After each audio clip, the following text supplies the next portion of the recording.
حسین ابن علی رضی اللہ تعالیٰ عنہ کا سر انور دستے قاتل نے تب کاٹا جب وہ سجدے میں جھکا ہوا تھا۔ یزید نے کہا میں بیعت لوں گا، امام حسین نے کہا کبھی بھی نہیں دوں گا، یہ سر کٹ سکتا ہے جھک نہیں سکتا۔ سر کاٹ کے نیزے کی نوک پہ چڑھا دیا گیا اور یہ اس بات کا اعلان تھا کہ ہم جیت گئے اور حسینی ہار گئے، اور لشکر یزید میں غوغا مچ گیا، نقارے بجنے لگے کہ ہم جیت گئے، دیکھو امام حسین شہید کر دیے گئے، اور سر کاٹ کے نیزے کی نوک پہ چڑھایا گیا۔ لیکن لشکر یزید سے آواز آئی یہ کیسا سر ہے جو کٹ کے بھی سر بلندی ہے، کٹ گیا ہے پھر بھی اونچا ہے۔ اللہ اکبر، یہ سر سجدے میں کٹا ہے، رب کے حضور عبادت کی حالت میں کٹا ہے۔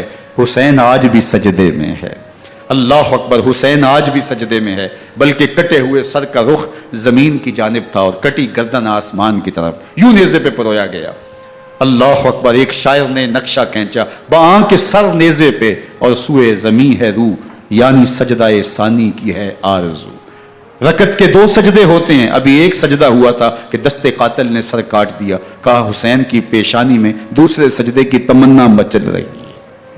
یہ تھا حسین ابن علی کا سجدہ، ساری زندگی رب کے حضور سجدہ قضا نہیں ہونے دیا۔ آج پانی نہیں ہے، اللہ اکبر، آج تیمم کر لیتے ہیں، آج اپنے خون کو اوڑ کر کے حسین نے اپنی پیشانی اپنے مالک کے حضور جھکا کر کے عظیمت کی وہ انوکھی داستان رقم کر دی کہ صدیاں گزرنے کے باوجود بھی ان کی یادوں کے چراغ روشن ہیں۔ جب حضرت امام حسین اور دوسرے آیان و انصار کو شہید کر دیا گیا تو ان کے سر نیزوں کی نوک پہ چڑھا دیے گئے۔ حضرت امام حسین کا کٹا ہوا سر اور باقی 71 افراد کے کٹے ہوئے سر نیزوں کی نوک پہ، اور 10 سواروں کو ابن سعد نے کہا کہ ان کو رون دو، اور گھوڑوں کی ٹاپوں تلے حضرت امام حسین رضی اللہ تعالیٰ عنہ اور ان کے آوان و انصار کو جو ہے وہ روندا گیا، حتیٰ کہ ان کی استخوان مبارک، ان کی ہڈیاں بھی چور چور ہو گئیں۔ روننے سے قبل ان کا لباس اتار لیا، ان کے کپڑے اتار لیے گئے۔ اللہ اکبر، کیسی دردناک گھڑیاں تھیں۔ یزید کا صرف یہی بد کرداری کا مرحلہ نہیں تھا، اس کربلا کے صحرا کے اندر یزید نے جس طرح امام حسین رضی اللہ تعالیٰ عنہ کو شہید کیا اور حضرت امام حسین کے خاندان کو شہید کیا، جب مدینہ المنورہ پر یزید نے مسلم بن عقبہ کو مقرر کیا، جس کو بزرگوں نے مصرب بن عقبہ کہا ہے، تو اس کو کہا 3 دن تک مدینے کا حرم تمہارے لیے حلال ہوگا، جو چاہو تم کرنا، اور شامی فوجوں کو اجازت ہوگی۔ تو وہاں بھی انہوں نے 10,000 تابعین اور 700 صحابہ کو شہید کیا۔ حضرت ابو سعید خدری رضی اللہ تعالیٰ عنہ گھر سے باہر نکلے، کافی بوڑھے ہو چکے تھے، تو انہوں نے حضرت ابو سعید خدری کو پکڑ لیا، کہا تم کون ہو؟ کہا مجھے ابو سعید خدری کہتے ہیں۔ تو کہا ہاں تمہارا نام سنا ہے، اور داڑھی سے پکڑ کے کھینچا اور کہا کہ ہے تمہارے پاس جو ہمیں دو؟ تو کہا کہ میرے پاس تو کچھ بھی نہیں، میں تو فقیر آدمی ہوں۔ تو ان کے گھر ان کو لے گئے، تو 2 کبوتر رکھے تھے حضرت ابو سعید خدری نے، تو وہ کبوتر لوٹ کے لے گئے۔ اللہ اکبر، حضرت ابن سنان رضی اللہ تعالیٰ عنہ کو جو حضور کے علم بردار تھے فتح مکہ کے دن، ان کو ستو پہلے پہ لائے اور پھر ان کی گردن کاٹی گئی اور کہا یہ ہے وہ ستو جو تم زندگی میں آخری بار پیو گے۔ ایک گھر میں داخل ہوئی شامی فوج، تو ایک خاتون کے ابھی بچہ پیدا ہوا تھا، اور قابلہ نے، دائیا نے، وہ بچہ ماں کی چھاتی پہ لٹایا اور وہ ماں کا پہلا دودھ پی رہا تھا۔ تو یہ جا کے کہنے لگے نکالو تمہارے پاس جو کچھ ہے۔ تو اس خاتون نے کہا تم جانتے ہو یہ بچہ کون ہے؟ تو انہوں نے کہا ہم نہیں جانتے۔ کہا یہ حضرت ابن ابی کبشہ انماری رضی اللہ تعالیٰ عنہ کا بچہ ہے، اور یہ وہ صحابی ہیں کہ جو بیعت الشجرہ کے موقع پہ حضور کے ہاتھ پہ بیعت کرتے ہیں۔ انہوں نے اس چیز کا لحاظ نہ کیا کہ جو کچھ ہے وہ ہمیں دو ورنہ تیرے بچے کو نہیں چھوڑیں گے۔ تو ماں بچے سے مخاطب ہو کے کہتی ہے، ابھی بچہ پیدا ہوا ہے اور ماں سے پہلا دودھ پی رہا ہے، کہ بیٹے اگر میرے پاس کچھ ہوتا، وہ قیمتی سے قیمتی چیز بھی ہوتی، تیری جان کے لیے قربان کرتی، لیکن اس وقت میرے پاس کچھ ہے نہیں۔ تو ایک شکی آگے بڑھا اور بچے کو ایک ٹانگ سے پکڑ کے کھینچ کے دیوار کے ساتھ پٹخ کے مارا، جس سے دماغ کا بھیجا نکل گیا۔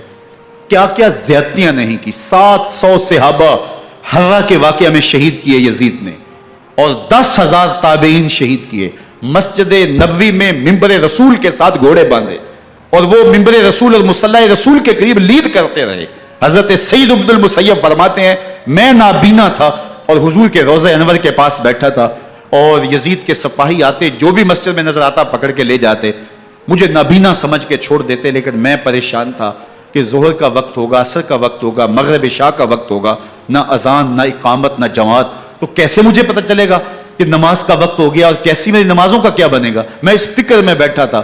لم ازل اسمع الاذان والاقامت من قبر رسول اللہ صلی اللہ علیہ وآلہ وسلم. فرماتے ہیں جب بھی پھر نماز کا وقت آیا، گنبد خضرا سے اذان کی بھی آواز آئی، اقامت کی بھی آواز آئی. 3 دن تک مسجد نبوی کے اندر گھوڑے بندے رہے اور مدینہ کی حرمت پامال کی. مدینہ کے گھروں کے اندر یہ بدکماش داخل ہوئے اور جو بدکاریاں انہوں نے کی، کلیجہ منہ کو آتا ہے. 1002 شیزائیں ان بدکاروں کی بدکاریوں کی وجہ سے کنواری حالت کے اندر حاملہ ہوئی. 3 دن تک مدینے کا حرم انہوں نے پامال کیا اور پھر مکہ المکرمہ میں کعبۃ اللہ پر گولے برسائے اور کعبہ کا غلاف جل گیا.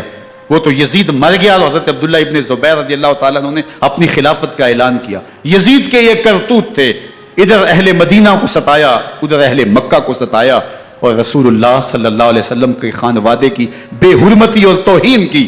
نہ صرف انہیں قتل کیا گیا، ان کی لاشوں پہ گھوڑے دوڑائے. ابن سعد اور شمر جو ہے وہ خیموں میں داخل ہوا اور مخدرات اسلام کی چادریں چھیننے کی کوشش کی. حضرت زینب سلام اللہ علیہ نے مخاطب ہو کے کہا ہمارے چہرے کے رکھوالے چلے گئے ہیں، ظالم تو خیال نہیں کرتا ہم رسول اللہ کی بیٹیاں ہیں. حضرت شہربانو، حضرت زین العابدین اور حضرت زینب سلام اللہ علیہم، ان تینوں کو ایک اونٹ پہ باندھا گیا اور باقی اونٹوں پہ باقی سادات کو، حضور کی شہزادیوں کو باندھا گیا، رسیوں میں جکڑا گیا اور اونٹوں پہ باندھ کر کے کوفے کی جانب آگے آگے شہیدوں کے سر چل رہے ہیں اور پیچھے یہ قافلہ چل رہا ہے. اور جب یہ قافلہ وہاں سے گزرا جہاں لاشیں پڑی تھی، امام زین العابدین 14 سال کے تھے اور بیمار تھے اور ان کا حوصلہ نہ ہوا، وہاں غشی ان کے اوپر آنے لگی. اور وہ منظر ابن کثیر نے، باقی لوگوں سب نے لکھا ہے کہ پھر جب ان کی یہ حالت ہوئی تو پھر سیدہ زینب سلام اللہ علیہ، جنہوں نے ابھی تک بڑے حوصلے کے ساتھ ساری مشکلات کا مقابلہ کیا تھا، اب ان کے بندھن ٹوٹ گئے اور آنکھوں سے آنسو بہنے لگے اور سیدہ زینب تھے امام حسین رضی اللہ تعالیٰ عنہ کی لاش پہ کھڑے ہو کے، اور وہ روندی ہوئی لاش، ٹوٹی ہوئی ہڈیاں اور وہ بڑا بدن، کٹا ہوا سر نیزے کی نوک پہ اور لاش یہ پڑی ہے. تو حضرت سیدہ زینب نے مدینے کی طرف منہ کر کے جو ہے وہ حضور سے فریاد کی، یا محمد آہو، یا محمد آہو، ھذا حسین بالآراء مزمل بالدماء، یا محمد آہو بناتوں کا سبایا. رسول اللہ، اے پیارے آقا، یا جدہ ہو، اے ہمارے نانا محترم، یہ دیکھیے آپ کا حسین پڑا ہوا ہے.